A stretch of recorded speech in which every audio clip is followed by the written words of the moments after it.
Saren must have some plan to undo everything you did. The one you call Saren will use the Conduit to bypass the Citadel's defenses. Once inside, he will transfer control of the station to Sovereign.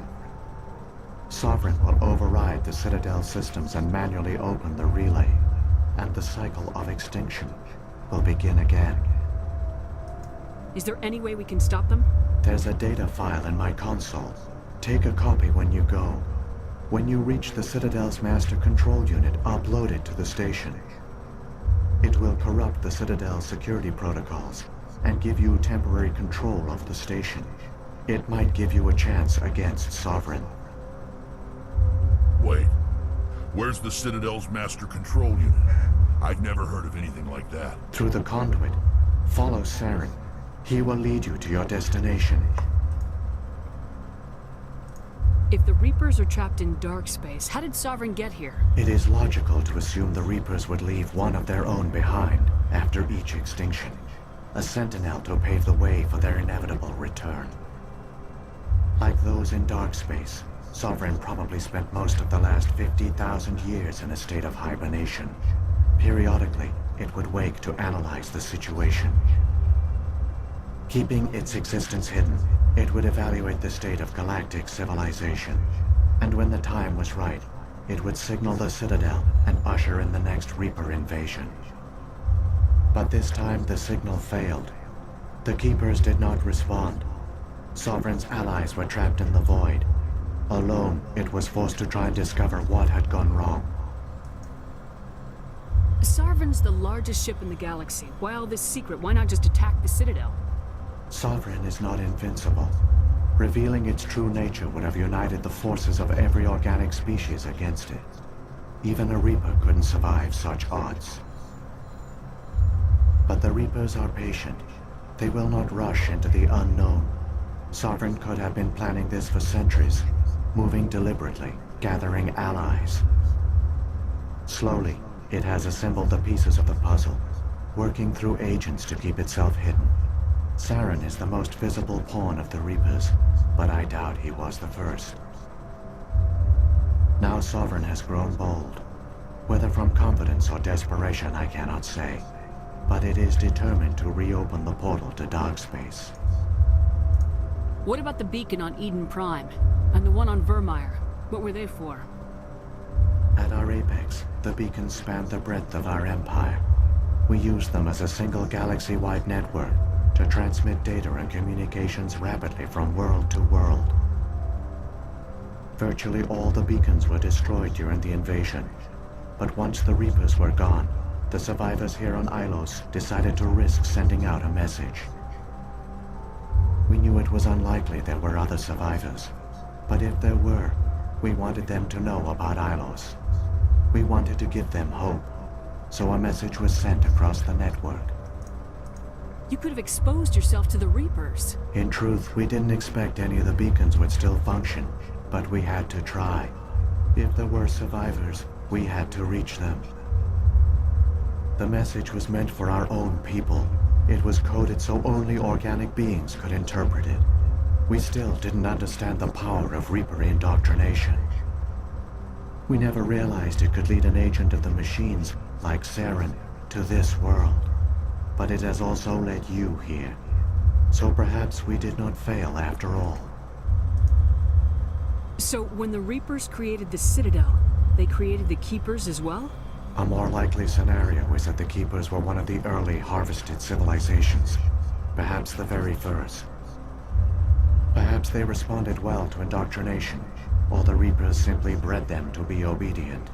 In any case, they were left behind to operate and maintain the Citadel. But the Keepers are no longer directly controlled by Sovereign or its ilk. They evolved so that they only respond to the signals emitted by the Citadel itself. When the Protheans altered the Citadel's signals, they broke Sovereign's hold over the Keepers. Now, they are completely harmless. Sovereign must have realized organic races were difficult to control. A likely hypothesis. The Keepers evolved in an unanticipated direction. Non-organic servants like the Geth would be more predictable. What happened to the survivors from the Conduit project? They used the Conduit to gain access to the Citadel, but the Conduit is only a prototype. The portal only links in one direction, so they were trapped on the station. I do not know what became of them then. It is unlikely they found any food or water on the station. I fear they suffered a slow, grim death. I only know they succeeded in their mission to seal the relay. Your presence here proves their sacrifice was not in vain. Saren's got enough of a head start. Grab that data file and let's go. The one you call Saren has not reached the Conduit. Not yet. There is still hope if you hurry.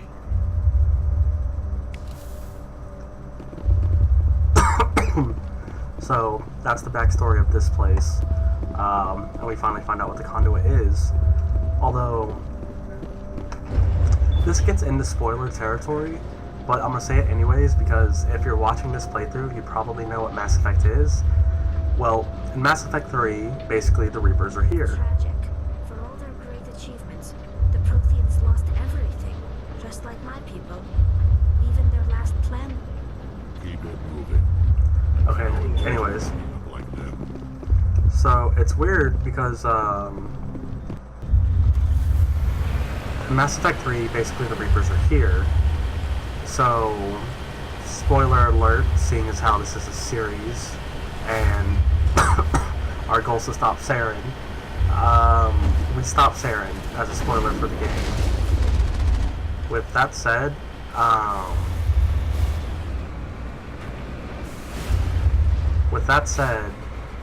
basically, like, they say that the Reapers are in dark space, and this is, like, their only way to get to us is through the mass relay.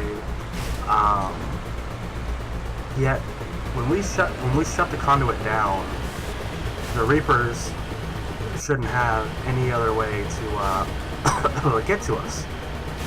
Yet somehow, they just travel through dark space, and then they show up at our door.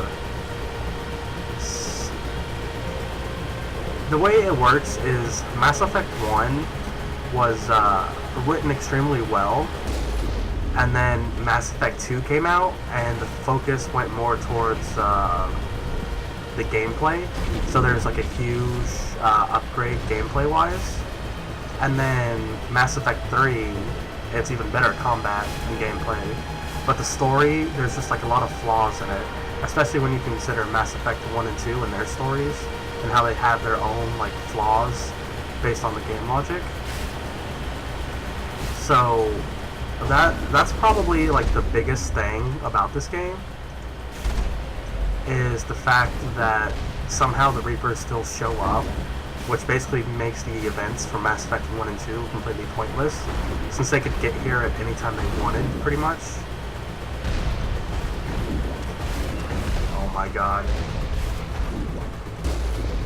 So, the one thing you don't want is to be taking damage here, because, like I said, this is just a long driving section until the next part of the game. But you don't want to be taking damage, because... Quick save...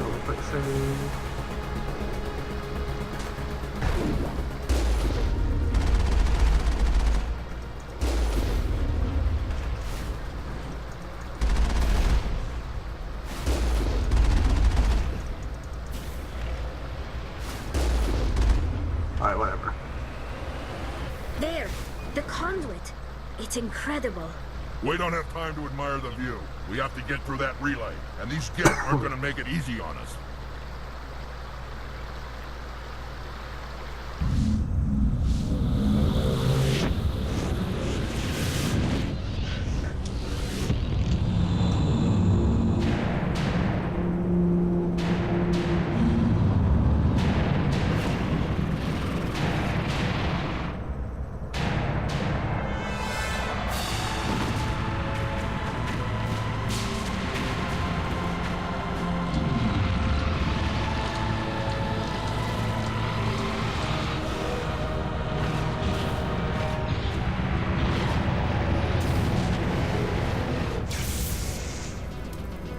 Activate the defenses! Seal the station! The arms aren't moving. Systems not responding. Abandon the Citadel! If Citadel Control! Citadel Control, do you copy?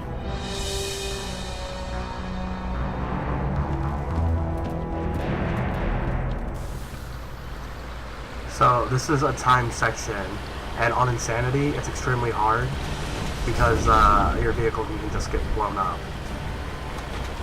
And actually, it's very rare, but there's a way to die and not get your vehicle back when you respawn.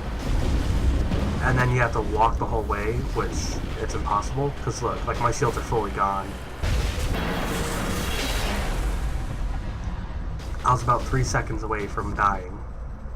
On Insanity, that run is very hard to do, and that's why I said Critical failures detected across all monitored systems. Please begin emergency evacuation.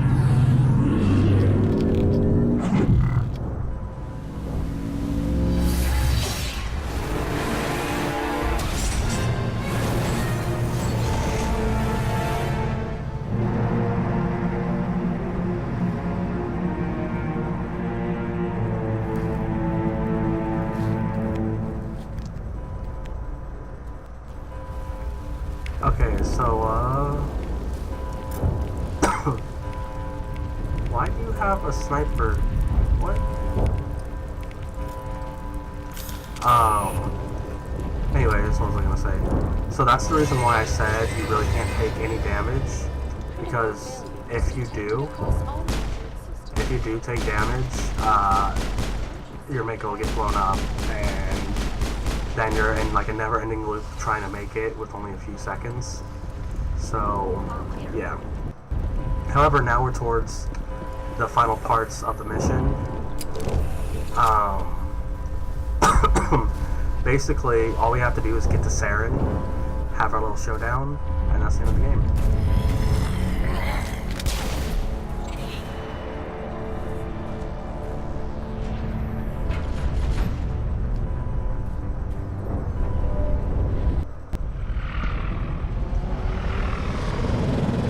The Citadel's closing. They're sealing the station. Don't let the enemy ships inside the arms.